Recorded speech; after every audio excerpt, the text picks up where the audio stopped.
Você compra a casa dos seus sonhos, assina os papéis, paga $1.300.000 por ela. E antes mesmo de colocar os móveis, recebe uma carta no correio. A carta sabe o nome dos seus filhos. Essa é a história real de Derek e Maria Broaddus. Uma história que a polícia, o FBI, investigadores particulares e até linguistas forenses tentaram resolver e não conseguiram até hoje. Bem-vindos ao 657 Boulevard.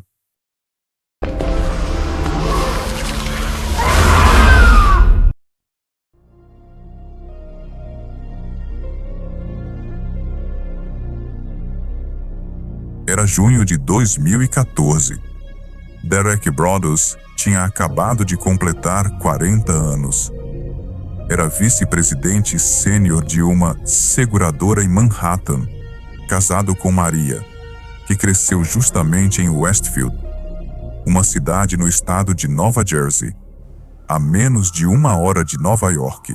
Westfield era considerada uma das cidades mais seguras e cobiçadas dos Estados Unidos. No ano do caso, a 30ª mais segura do país. Para a Maria, era um sonho pessoal. Comprar uma casa a algumas ruas da casa dos pais dela, na cidade onde cresceu. Para Derek, era o próximo passo. Eles tinham 3 filhos, de 5, 8 e 10 anos, e precisavam de espaço. A casa no 657 Boulevard tinha 6 quartos. Custou $1,3 milhão. Era grande, histórica, linda.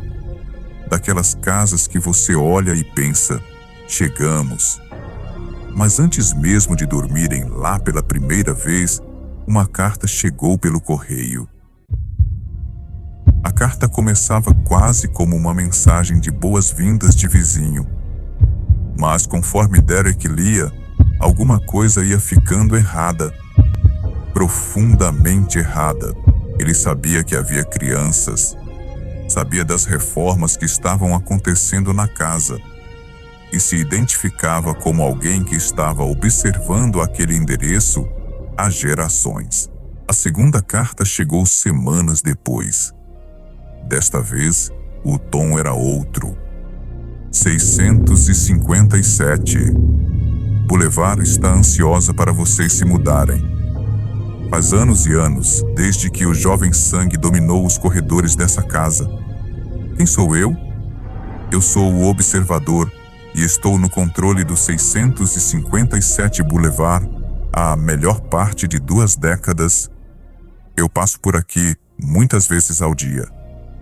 O 657 Boulevard é meu trabalho, minha vida, minha obsessão. E agora, vocês também são. Família Broaddus, bem-vindos ao produto da sua ganância.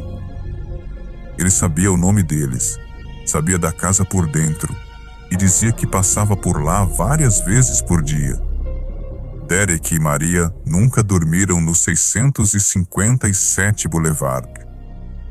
A polícia de Westfield foi acionada.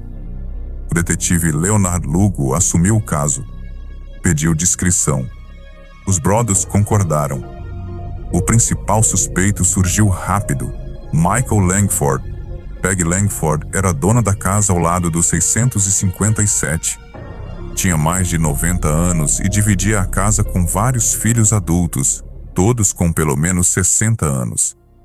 Michael, um dos mais novos, estava desempregado, usava barba grossa e era conhecido por circular pelas propriedades dos vizinhos.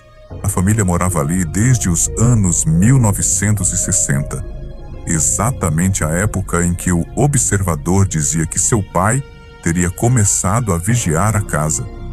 Os timings batiam. A localização batia.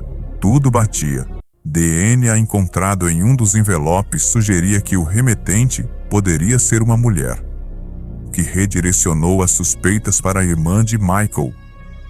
Investigadores conseguiram uma garrafa d'água que Abby Langford jogou fora para coletar DNA dela.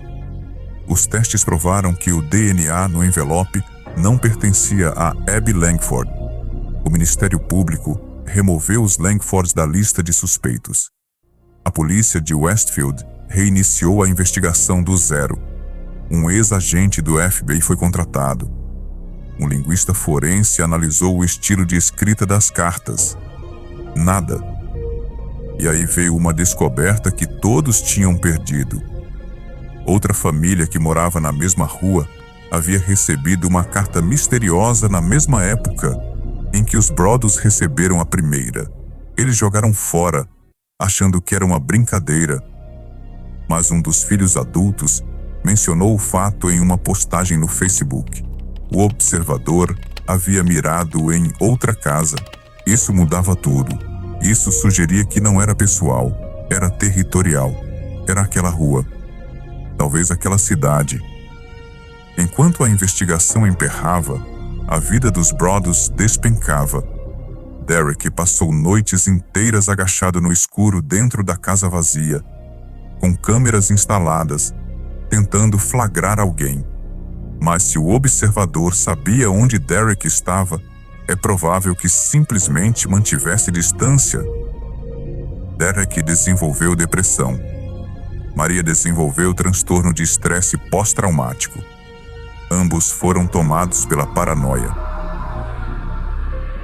Eles tentaram alugar a casa.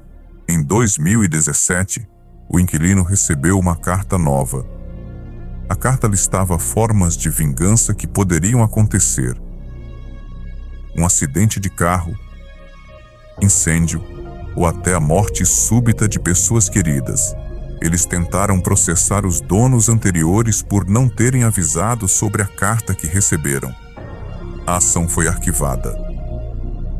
As leis de divulgação de imóveis de Nova Jersey não exigiam especificamente que os Woods revelassem a existência de um observador durante a venda. Tentaram derrubar a casa e construir 2 casas no lugar. A prefeitura negou. Tentaram vender com desconto. Ninguém quis. Por 5 anos, a casa ficou parada, vazia, se deteriorando, enquanto eles pagavam hipoteca. Antes de continuar, por favor, curta o vídeo, inscreva-se no canal Clube do Grito e compartilhe. Isso nos ajuda a continuar produzindo conteúdo de qualidade e apoia nosso trabalho. Obrigado! Em 2019, os Broaddus finalmente conseguiram vender a casa. O imóvel foi arrematado por $959 mil, uma perda significativa sobre os 1,3 milhão pagos 5 anos antes. Os novos compradores preferiram permanecer anônimos e, até onde se sabe, nunca receberam nenhuma carta. Isso abre uma pergunta que não tem resposta. O observador parou porque os Broaddus foram embora? Porque ficou velho?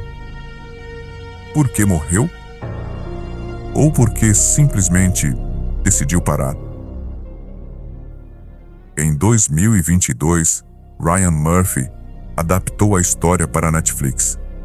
A série foi um sucesso, mas os Broaddus pediram que o sobrenome real não fosse usado e que a identidade do observador permanecesse em aberto na ficção também, porque na vida real continua em aberto. Nenhum DNA, nenhuma impressão digital, nenhum rastro digital. A investigação permanece como cold case. Sabe o que me assusta mais nesse caso? Não é o monstro desconhecido, é a burocracia do pavor. Os Broaddus não perderam a casa porque um assassino entrou por uma janela. Eles perderam porque o sistema não conseguiu protegê-los. A polícia investigou e não achou nada. A justiça não os amparou. A prefeitura negou o pedido de demolição. O próprio bairro começou a duvidar deles. Alguns moradores chegaram a sugerir que as cartas eram uma fraude deles mesmos para sair do financiamento. Pensa nisso.